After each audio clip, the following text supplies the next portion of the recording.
ভাই মারা গেল আমেরিকাতে, একটা ভাই দীর্ঘদিন বাইরে আছে, আমি দীর্ঘদিন অসুস্থ অবস্থা। ছাত্র জনতাকে অভিনন্দন জানাই, যারা বুকের তাজা রক্ত দিয়ে বাংলাদেশের দ্বিতীয়বার স্বাধীনতা এনেছে, প্রকৃত স্বাধীনতা এনেছে এবং একটি বিজয় দিবস, নতুন বিজয় দিবস আমাদের উপর।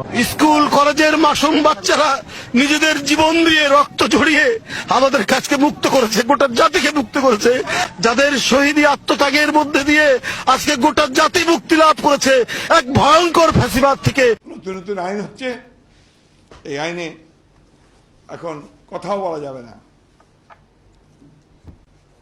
যাবজ্জীবন কারাদণ্ড, 1 কোটি টাকা জরিমানা। একমাত্র রাজাকাররা, পাকিস্তানপন্থীরা স্বাধীনতা যুদ্ধকে স্বীকার করে নাই। তারা এখন বলতে চায় ওই স্বাধীনতা না, দ্বিতীয় স্বাধীনতা রয়েছে।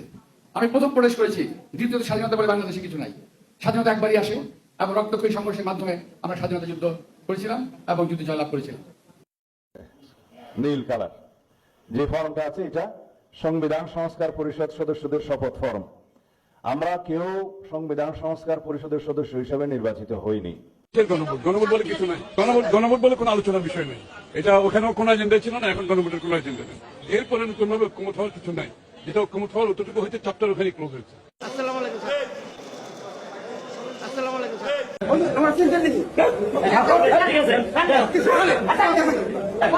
অহংকারীদেরকে আল্লাহ পাক কিয়ামতের মাঠে পিঁপড়ার মতো উঠাবেন।